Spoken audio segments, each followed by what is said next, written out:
सुबह सुबह का वक्त था। नायरा अपने पति कार्तिक से जोर जोर से झगड़ा कर रही थी। तभी कार्तिक नायरा को चुप करवाते हुए बोलता है, नायरा शांत हो जाओ, कितना चिल्लाती हो, कितना लड़ती हो तुम। अरे अरे मैंने ऐसा क्या कर दिया जो तुम मुझ पे चढ़े जा रही हो? और आखिर ऐसा बोल क्या दिया मैंने जो तुम्हें इतनी मिर्ची लग गई? हाँ हाँ, तुम थोड़ी ना कुछ बोलते हो, बोलती तो हमेशा मैं ही हूँ। मुझे ही दौरे पड़ते हैं ना लड़ने वाले। अरे मैं तो पागल हूँ, मेरा तो दिमाग खराब है ना जो मैं लड़ती रहती हूँ तुमसे। प्लीज नायरा, भगवान के लिए चुप हो जाओ। अरे शांत हो जाओ, ऑफिस जाना है मुझे। अरे काम पर जाना है मुझे। अरे फालतू में मूड खराब हो जाएगा। शांत रहो यार। और जो तुमने मेरा मूड खराब किया उसका क्या? तुम्हें सिर्फ अपनी चीजें ही दिखाई देती हैं, समझे ना तुम? ठीक है, अगर तुम्हें लगता है कि मेरी गलती है तो आई एम सो सॉरी, लेकिन अब ना शांत हो जाओ और मुझे माफ करो। कार्तिक के सॉरी बोलने पर नायरा थोड़ा चुप हो जाती है। ब्रेकफास्ट करने के बाद कार्तिक ऑफिस के लिए निकल जाता है और नायरा घर के कामों में लग जाती है। कार्तिक से नायरा की शादी हुए 3 साल हो चुके थे, लेकिन इन 3 सालों में जितना एक दूसरे से उन्होंने प्यार नहीं किया था, उससे ज्यादा तो उन्होंने लड़ाई कर ली थी। नायरा थोड़ी चिड़चिड़े स्वभाव की थी, जिस वजह से वो हर छोटी बड़ी बात पर अपने पति से लड़ाई कर लिया करती। ऐसे ही एक दिन कार्तिक और नायरा दोनों बाजार में शॉपिंग करने जाते हैं। तभी नायरा अपने लिए झुमके पसंद करती है और कार्तिक को दिखाते हुए बोलती है, ये देखो कैसा लग रहा है। इसके साथ तुम्हें देखकर ना मुझे ना तुम किसी छपरन से कम नहीं लग रही। मतलब ये पहनने के बाद ना मतलब पूरी छपरन लगोगी। क्या कहा तुमने? तुम्हारा दिमाग तो ठीक है ना कार्तिक? तुमने एक बार भी नहीं सोचा कि ये सुनकर मुझे कैसा लगेगा?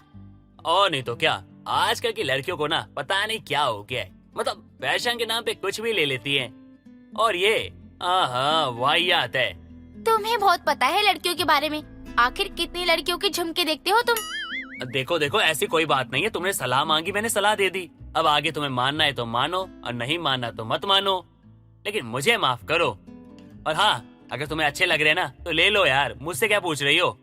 नहीं नहीं, सच सच बता दो ना। आज तुमने मेरे लिए सौतन रख रखी है ना, और तुम उसी को झुमके दिलाते हो ऐसे वाले, तभी तुम्हें पता है। अरे अरे अरे, सौतन कहाँ से आ गए इसमें? अरे ऐसा कुछ भी नहीं है तुम जैसा सोच रही हो। अरे हर बात में झगड़ा करना जरूरी नहीं होता है। अरे क्यों लड़ने बैठ जाती हो मुझसे? अगर तुम्हें अच्छे लग रहे हैं तो ले लो, नहीं लग रहे हैं तो मत लो यार। मुझे क्यों परेशान कर रही हो? कार्तिक और नायरा को बहस करता देखकर दुकानदार बोलता है, मैडम जी, अगर तुम्हें लड़ना है तो बाहर जाके लड़ो, मेरी दुकान पे तमाशा मत बनाओ। अरे मेरे ग्राहकों को सामान देने दो मुझे। चुप रहो तुम, दिखाई नहीं दे रहा मैं अपने पति से बात कर रही हूँ। भगवान के लिए बीच में बोलने की कोशिश मत करो, वरना ना मुझसे बुरा कोई नहीं होगा। अरे अरे अरे, दुकानदार पे क्यों भड़क रही हो? अरे मुझ पे गुस्सा करती हो, मुझ पे भड़कती हो, क्या वो कम है क्या? अरे बेचारे दुकानदार को छोड़ दो, उसकी रोजी रोटी है। अरे बेचारा डिप्रेशन में चला जाएगा। भैया सॉरी, तुम बाहर चलो यार। ये बताएंगे मुझे कि झुमके कैसे होते हैं और कैसे नहीं? घर चलो, मैं अच्छे से बताती हूँ। तुम्हें तो मैं टिपिकल वाइफ की तरह दिखती हूँ ना। हे भगवान, तुम शांत हो जाओ। इतना कौन लड़ता है यार? मन को शांत रखो। तुम्हारा पति हूँ, पति, दुश्मन नहीं हूँ। हर बात पे लड़ना जरूरी नहीं होता है। कभी कभी मेरी बातों को मजाक में भी लिया करो। हर छोटी बात पे भड़क जाती हो। नायरा कार्तिक के साथ घर जाती है और पूरे रास्ते बस उससे लड़ती ही जाती है। बेचारा कार्तिक ना चाहते हुए भी बुरे तरीके से फंस जाता है। जैसे तैसे कर कार्तिक नायरा को माफी मांग मांग कर उससे मना लेता है। ऐसे ही एक दिन कार्तिक अपने दोस्त सौरभ के साथ बैठा हुआ था। तभी सौरभ कार्तिक से बोलता है, यार मेरी वाइफ बहुत अच्छी है। जो मैं एक बार कहता हूँ वो सब मान जाती है और कोई सवाल भी नहीं करती। भाई तू ना लकी है। मैं तो कहता हूँ अपनी पत्नी के ना चरण धो और उसको पी लिया कर। अरे बड़ी किस्मत से ऐसी पत्नी मिलती है। अरे तेरी किस्मत बहुत अच्छी है भाई, कोई पुण्य किया होगा तब जाके इतनी अच्छी पत्नी मिली है तुझे। तू ऐसा क्यों बोल रहा है? क्या हुआ तुझे? भाई क्योंकि मेरी पत्नी ना पत्नी नहीं है। अरे वो तो एक सुनामी है, एक ज्वालामुखी है। अरे जब देखो तब लड़ती रहती है, हर छोटी बात पर झांसी की रानी बन जाती है। अरे बचपन से लेकर आज तक सनी देओल की मूवी मुझे बहुत अच्छी लगती थी, लेकिन अपनी पत्नी को देखने के बाद मुझे सनी देओल से भी डर लगता है। अरे बिल्कुल सनी देओल जैसी है वो। अरे जीना हराम कर रखा है उसने। और दिमाग तो उसके अंदर है ही नहीं। हर छोटी बात पे लड़ती है। ये क्यों किया, वो क्यों किया, ऐसा क्यों किया, वैसा क्यों किया, ऐसा क्यों नहीं किया, ऐसा क्यों किया। अरे क्या करूँ, मैं इंसान हूँ कि क्या हूँ? जब देखो तब बैंड बजाती रहती है मेरा। अरे किसी मैदान जंग से भाभी को लेकर आया है क्या? तभी तुझसे इतनी लड़ाई करती है। अरे पता नहीं कहाँ से आई है, लेकिन लेकिन सच कहूँ ना, मुझे नहीं लगता हमारे गोले की है। अरे यार उसकी हरकतें किसी एलियन से कम नहीं है। अरे कभी कभी मन कहता है ऋतिक रोशन के पास जाऊं और वो बोलेगा हाँ आयला मेरे को ना सब देखता है, तो उसको जाके बोलूंगा भाई तूने जादू तो भेज दिया, इसको क्यों छोड़ दिया, इसको भी ले जा, इसको भी भिजवा दे यहाँ से। परेशान हो गया उससे, पता नहीं कब क्या करे, कुछ समझ ही नहीं आता। चल कोई बात नहीं भाई, मैं तेरा दर्द समझ सकता हूँ। चल आज दोनों भाई एक एक पैग लगाते हैं। भाई तू क्या चाहता है? हाँ क्या चाहता है तू कि कल मैं दोबारा तुझसे ना मिलूं? अरे भाई अगर कोई दिक्कत परेशानी है तो बता दे मुझे। अरे अगर पी के गलती से भी घर चला गया ना तो कितना सुनाएगी मैं जानता हूँ, और नहीं गया घर तो और सुनाएगी। सौतन के साथ हो, किसके साथ हो, क्या कर रहे थे, पी के क्यों आए हो? अरे बहुत सवाल करती है और उसके सवालों का जवाब ना मेरे पास नहीं होता है भाई। तो तू मुझे माफ कर, ये पीना पाना ना अपने तक ही रख, मैं नहीं पीने वाला। अब तो भगवान ही बचाए मुझे, ऐसी पत्नी मिली है मुझे। वैसे भाई तेरी हालत देखकर मुझे बहुत हंसी आ रही है। तू कितना डरता है अपनी बीवी से, खौफ तो तेरे चेहरे पर दिखाई दे रहा है। हाँ भाई मजाक उड़ा ले मेरा तू।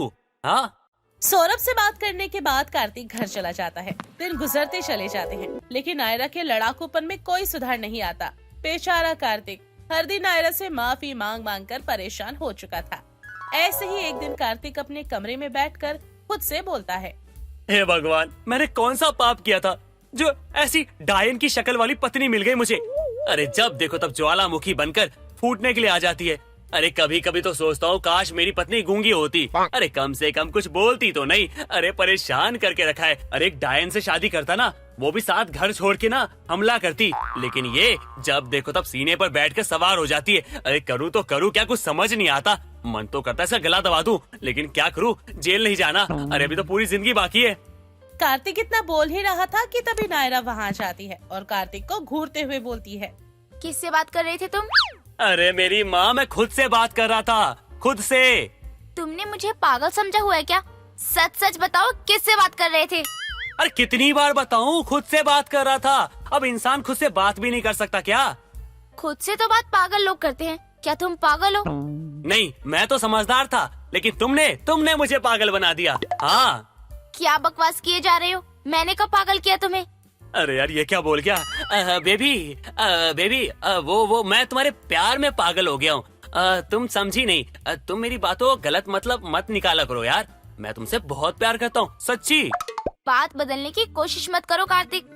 सच कह रहा हूँ यार, मैं तुम्हारे प्यार में पागल हूँ। अरे तुम तो भड़क जाती हो बात बात पर। अरे मैं तो कह रहा था कि मैं तुमसे बहुत प्यार करता हूँ, सच्ची, और तुम्हारे प्यार में मैं पागल हो चुका हूँ। अब तुम दिन को रात बोलोगी, रात को सुबह बोलोगी, सुबह को शाम बोलोगी, वही मैं बोलूंगा जो तुम बोलोगी। लेकिन तुम मेरी बातों को समझो ना यार। बस बस ठीक है। शुक्र है भगवान का, बच गया, वरना ये तो पूरा दिन जीना हराम कर देती। हे भगवान, कैसी डायन दी है तूने मुझे, अब मेरा मतलब पत्नी दी है। नायरा वहाँ से चली जाती है और कार्तिक एक लंबी राहत की सांस लेता है। लेकिन कार्तिक की एक खुशी ज्यादा देर तक नहीं टिकती और नायरा फिर किसी बात पर उससे झगड़ना शुरू कर देती है। अब हर दिन के झगड़े से कार्तिक बहुत ज्यादा परेशान हो चुका था और हमेशा के लिए अपना और नायरा का झगड़ा खत्म करना चाहता था।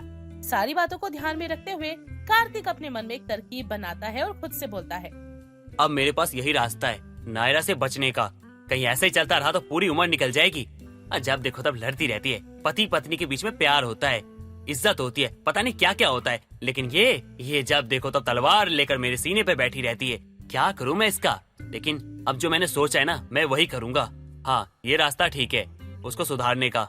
अगले दिन नायरा और कार्तिक एक पार्टी में जाने के लिए तैयार होते हैं। तभी नायरा कार्तिक को अपनी साड़ी दिखाते हुए बोलती है, अच्छा बताओ तो सही, मैं कैसी लग रही हूँ? अरे बोल क्यों नहीं रहे हो? नायरा की बात सुनकर कार्तिक पास में रखे हुए टेबल से पेन और पेपर उठाता है और उस पर कुछ लिखकर नायरा को दे देता है। आज से मैं तुमसे बात नहीं करूँगा, क्योंकि मैं सही बोलता हूँ तो भी तुम मुझसे लड़ती हो, गलत बोलता हूँ तो भी तुम मुझसे लड़ती हो, इसलिए बोलना बंद तो लड़ाई बंद। चलो पार्टी में। नायरा उस पेपर को गोल गोल बनाकर वहीं पर फेंक देती है और दोनों मियां बीवी पार्टी से घर आ जाते हैं। लेकिन कार्तिक ने अभी तक नायरा से एक शब्द भी नहीं बोला था। तब भी नायरा कार्तिक की तरफ देखते हुए बोलती है, चलो शुक्र है भगवान का कि तुम्हारा मुंह का शटर बंद तो हुआ। वैसे भी मुझे तुम्हारे साथ लड़ने के लिए ना इतना मुंह चलाना पड़ता है क्योंकि मेरे मुंह को आराम ही नहीं मिल पाता। नायरा की बात सुनकर कार्तिक स्माइल करता हुआ कमरे में चला जाता है। दिन गुजरते हैं।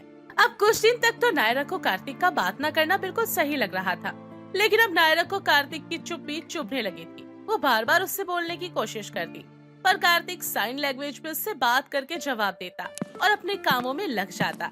ऐसे ही अब नायरा के गुस्से का ज्वालामुखी कार्तिक पर फट जाता है और नायरा बोलती है, क्या बदतमीजी है ये कार्तिक। एक तो तुम ना ये गूंगे बहरे की तरह हाथ पर हिलाना बंद करो। मुझे ना बहुत गुस्सा आ रहा है ये सब देख देख के। कार्तिक चुपचाप मुझसे बात करो, मुझे तुम्हारी ये चुप्पी और नहीं देखी जा रही। अरे यार हद होती है, हर बात पर तुम हाथ हिला देते हो बस। ये भी कोई बात हुई भला तुम्हारी। नायरा लगातार गुस्से में बोलती और बोलती चली जाती है और थक कर सोफे पर बैठ जाती है। तभी कार्तिक हंसते हुए बोलता है, क्या हुआ मैडम, थक गई आप? और नहीं तो क्या यार, कब से बोली जा रही हूँ। एक मिनट, तुम बोलने लगी। तुमने अपनी चुप्पी तोड़ ली क्या? हाँ तोड़ ली, वो भी सिर्फ तुम्हारे लिए। चलो शुक्र है भगवान का। एक बात बताओ, जब मैं तुमसे बात नहीं कर रहा था, मतलब चुपचाप तुम्हारी सारी बात मान रहा था, मतलब चुपचाप तुम जो कह रही थी वो सब कर रहा था और तुम्हारी सारी बात मैं मानने में लगा हुआ था, लेकिन फिर भी तुम गुस्सा कर रही थी और तुम्हारा मन भी नहीं लग रहा था। ऐसा क्यों? और नहीं तो क्या, मेरा मन कैसे लगेगा? और तुम्हारे अलावा है ही कौन जिससे मैं बात करती हूँ? तो ये बात तुम्हें तब क्यों नहीं याद आती जब तुम हर बात पे मुझ पे भड़क जाती हो, लड़ने लग जाती हो? पति पत्नी के बीच में थोड़ी बहुत बहस तो हो ही जाती है। अरे थोड़ी बहुत होती ना तो चल जाता है। अरे तुम ना बहुत ज्यादा करती हो और बहुत ज्यादा बोल भी देती हो, वो भी गुस्से में। अरे तो तुम मुझे इतना गुस्सा क्यों दिलाते हो? मत दिलाया करो ना, फिर मैं तुमसे लड़ना ही बंद कर दूंगी। अरे जब मैं सही भी करता हूँ ना तब भी तुम मुझसे झगड़ा करती हो, समझी तुम? तो तुम क्या चाहते हो कि क्या करूं? मैं भी तुम्हारी तरह गूंगी होकर बैठ जाऊं? अरे गूंगा होकर बैठने के लिए नहीं कह रहा हूँ तुम्हें, लेकिन बात को समझने की कोशिश करो। तुम्हारे कहने का क्या मतलब है? अरे मेरे कहने का मतलब ये है, जब भी मैं तुम्हें कुछ बोलता हूँ तुम उस बात का गलत मतलब निकालती हो और झांसी की रानी बनकर मुझसे लड़ने बैठ जाती हो। अरे यार थोड़ी बातों को समझो, सुनो, जानो, उसके बाद कुछ बोलो। अच्छा चलो ठीक है, मैं कोशिश करूंगी। अरे तुम कोशिश तो करो यार, कोशिश करने वालों की हार नहीं होती है और ये हमारा घर है, जंग का मैदान नहीं। कार्तिक के समझाने पर नायरा उसकी बात ध्यान से सुनती है और धीरे धीरे अपने गुस्से पर कंट्रोल करने की कोशिश करती है। गुजरते वक्त के साथ अब उसने काफी हद तक अपने गुस्से पर काबू पा लिया था और अब कार्तिक और उसके बीच में झगड़े भी जीरो हो चुके थे और दोनों पति पत्नी प्यार से मिलकर रहने लगे थे। सुबह 4 बजे अनीता देखती है कि उसकी ननंद प्रिया छत पर किसी से फोन पर बात कर रही है। ये देखकर अनीता कहती है, अच्छा तो मतलब यहाँ रासलीला चल रही है। वैसे तो महारानी की आँख नहीं खुलती और अपने प्रेमी से बात करने के लिए सुबह के 4 बजे उठ गई। आज तो अपने ससुराल में नंद के नाम का हंगामा करने में बड़ा मजा आएगा मुझे। तभी प्रिया की नजर अपनी भाभी के ऊपर चली जाती है। प्रिया डर के मारे फोन को काट देती है और हड़बड़ाते हुए नीचे भाभी के पास जाती है और उनसे कहती है, क्या हुआ भाभी, कुछ काम था क्या आपको? अरे मेरी प्यारी ननद, मुझे तो कोई काम नहीं था, पर इतनी सुबह सुबह आप किसका हालचाल ले रही हो फोन पर? भाभी वो मेरी एक फ्रेंड है, उसकी तबीयत थोड़ी खराब है, इसलिए मैं उससे फोन पर ही बात कर रही थी। अच्छा, तो मतलब आपकी फ्रेंड बीमार है। वैसे आप अपनी फ्रेंड को बाबू करके बुलाती हो क्या? और ये सब क्या था शादी करने की बातचीत? भाभी देखो, मैं मानती हूँ कि आपको सब कुछ पता चल गया है और मुझे नहीं लगता कि आपसे ये सब छुपाना अब ठीक रहेगा। हाँ बिल्कुल ठीक कह रही हो आप। तो चलो जल्दी से बताओ, आप किससे बात कर रही थी फोन पर? आप फोन पर ये मत सोचना कि आप मुझे बेवकूफ बना दोगी, क्योंकि मुझे सब कुछ पता चल गया है, बस आपके मुंह से सुनना बाकी है। भाभी दरअसल बात यह है कि मैं एक लड़के से बहुत प्यार करती हूँ और उससे शादी करना चाहती हूँ, पर आपको तो पता है कि हमारे घर में छोटी छोटी चीजों को लेकर कितना बड़ा क्लेश होता रहता है। अब समझ में नहीं आ रहा कि घर में अपने बॉयफ्रेंड के लिए कैसे बात करूँ। वैसे एक बात बोलूं आपसे कि मेरी बहन भी आपकी ही एज की है, पर उसे सिर्फ और सिर्फ पढ़ाई लिखाई से ही मतलब होता है और आप अभी से प्यार व्यार के चक्कर में पड़ गई हो। यही संस्कार सिखाए हैं क्या आपकी माँ बाप ने? आपको क्या लगता है कि आपकी बातें सुनने के बाद मैं आपको सपोर्ट करूंगी? बिल्कुल भी नहीं। आज कैसे भी मैं पूरे घर वालों को आपके बारे में सब कुछ बता कर रहूंगी। अनीता अपनी ननंद को धमकी दे देती है और वहाँ से चली जाती है। वहीं दूसरी तरफ बेचारी प्रिया डर के मारे टेंशन में आ जाती है। उसे कुछ नहीं समझ आ रहा था कि वो क्या करे। ऐसे ही थोड़ी देर बाद अनीता किचन में जाकर खाना बनाने की तैयारी में लग जाती है। जब से अनीता को अपनी ननद के बॉयफ्रेंड के बारे में पता चला था, तब से उसके पेट में गुदगुदी होने लगी थी। वो बस अपनी सास और पति के उठने का इंतजार कर रही थी। आज तो कैसे भी अपने ससुराल में कलेश करवा कर ही रहूंगी। बड़ा मजा आएगा जब सबके सब ननद जी को सुनाएंगे। थोड़ी देर में सभी लोग उठ जाते हैं। अनीता मन ही मन मुस्कुरा रही थी। वो अपने ससुराल में हंगामा करने का प्लान बना चुकी थी। तभी अचानक से अनीता के फोन पर फोन आता है। अरे क्या कहा? अरे कब से गायब है वो? रुको मैं अभी आती हूँ। अनीता को इस तरह घबराते हुए देखकर अनीता के ससुराल वाले भी घबरा जाते हैं। तभी अनीता की सास कुसुम उससे बोलती है।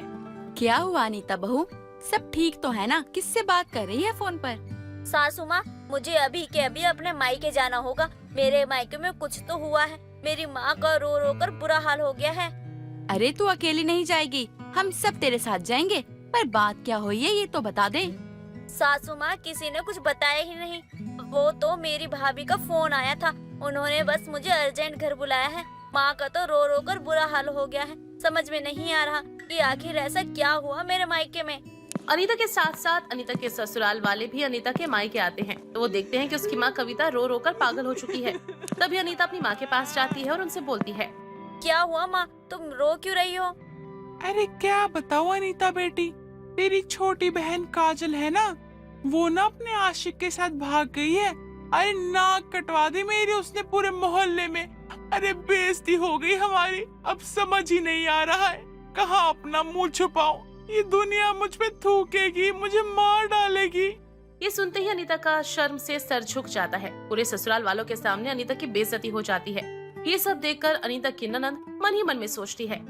बड़ी आई अपनी बहन की तारीफ करने वाली। आज सुबह ही मेरे बॉयफ्रेंड के बारे में पता चला था ना तुम्हें, और आज ही तुम्हारी बहन ने तुम्हारे मायके में हंगामा करवा दिया। अब मजा आएगा। बड़ी आई मुझे ब्लैकमेल करने वाली। पहले अपनी बहन को तो संभाल, उसके बाद मुझे कुछ कहना तुम। प्रिया अपनी भाभी को एक टक देखती ही रहती और मन ही मन बड़बड़ाहट चालू करती। ये देखकर अनीता को अपनी ही ननद से शर्मिंदगी महसूस होती है और वो मन ही मन सोचती है। हे भगवान, अपने ससुराल वालों को यहाँ लाकर तो मैं अपने मायके में ही हंगामा करवा दिया। कम से कम अकेले आई होती तो ये बात घर में ही दबी रहती। पर आज तो मैं खुद सबके सामने शर्मिंदा हो रही हूँ। ऊपर से मेरी ये ननद बड़ी इतरा रही है मेरे सामने। आज मेरी उस डायन बहन के सामने मेरी इतनी बेइज्जती हो रही है। तभी अनीता के घर पुलिस आ जाती है और पुलिस अनीता के घर वालों से कहती है। आप सभी को थाने चलना होगा। काजल का पता चल चुका है। वो बहुत ही शातिर है और एक सीधे साधे लड़के को उसने ठगा है। उसके पास 10 लाख रुपए कैश मिले हैं। आपकी बेटी काजल ने एक अमीर लड़के को मुर्गा बनाया था और उसे बहुत सारे पैसे निकलवाए और पैसे लेकर किसी और के साथ भाग रही थी। ये सब सुनकर अनीता के मायके में और भी ज्यादा हंगामा हो जाता है और पूरा कलेश वाला माहौल हो जाता है। इस तरह अनीता और उसका पूरा परिवार पुलिस स्टेशन जाता है। काजल को सलाखों के पीछे देखकर अनीता और उसके परिवार की नजरें शर्मसार झुक जाती हैं और आंखों में सिर्फ और सिर्फ आंसुओं का सैलाब होता है। ये सब देखकर अनीता की सास बोलती है। देखो, काजल ने बेशक कुछ भी किया हो, पर वो है तो हमारे घर की बच्ची ही ना। उसे सलाखों से बाहर निकालना ही होगा। मुझे बिल्कुल नहीं अच्छा लग रहा है ऐसे। अपने किसी जान पहचान के वकील को फोन करके वो लोग उन्हें बुला लेते हैं और वकील के जरिए काजल की बेल भी हो जाती है। थोड़ी देर में काजल घर आ जाती है और पूरा परिवार काजल को कोसने लगता है। देखो, हमसे ज्यादा ना भी काजल को बुरा लग रहा है, इसलिए भगवान के लिए अभी उसे कोई कुछ मत कहिए, क्योंकि अभी जो हालात है ना, इन हालातों में कुछ भी कहना बिल्कुल ठीक नहीं है। ऐसे में इंसान बहुत ज्यादा डिप्रेस्ड हो जाता है और ना चाहते हुए भी वो ऐसा कदम उठा लेता है जो पूरे परिवार के लिए अच्छा नहीं होता है। माँ बिल्कुल ठीक कह रही हैं भाभी। अपने घर वालों को संभालो और उन्हें समझाओ कि काजल को जितना हो सके उतना टाइम दे। और उसने ये सब क्यों किया, ये सब उसे जानने की कोशिश करो ना कि उससे उल्टा सीधा बोलो। ये सब देखकर अनीता को अब खुद ही शर्मिंदगी महसूस होने लगती है और वो अकेले में अपनी ननद प्रिया से हाथ जोड़कर माफी मांगती है। प्रिया, मुझे माफ कर दो। सही कहा है किसी ने, जब हम सामने वाले के लिए बुरा सोचते हैं ना, तो अपने आप हमारे साथ भी बुरा हो जाता है। जब मुझे तुम्हारी बॉयफ्रेंड के बारे में पता चला था, तभी मैं सोच रही थी कि मैं अपने ससुराल में आज कलेश करवा कर ही रहूंगी। और देखो, उसी दिन मेरे मायके में ही हंगामा हो गया। लेकिन मेरे ऐसे बुरे वक्त में तुमने और माँ जी ने मेरे पूरे परिवार को बहुत संभाला है। मैं वादा करती हूँ कि मैं खुद तुम्हारी और तुम्हारे बॉयफ्रेंड की शादी करवाने में तुम्हारी मदद करूंगी। थैंक यू सो मच भाभी, मुझे समझने के लिए। देखो भाभी, हम हैं तो एक ही परिवार का हिस्सा। आपस में मनमुटाव और लड़ाई झगड़ा करके हमारी ही बेइज्जती होगी। इसलिए हमें खुद एक दूसरे को समझना होगा। चलो अब माँ और मैं यहाँ से जा रहे हैं। जब तक आपके घर के हालात ठीक नहीं हो जाते तब तक आप यहीं रहो। बाकी का काम मैं खुद देख लूंगी घर पे। प्रिया और उसकी माँ दोनों घर वापस आते हैं। वहीं दूसरी तरफ अनीता मायके में ही रुक जाती है। धीरे धीरे घर के हालात ठीक होने में समय लगता है और अनीता के हालात जब ठीक हो जाते हैं तो वो वापस खुद अपने ससुराल आ जाती है।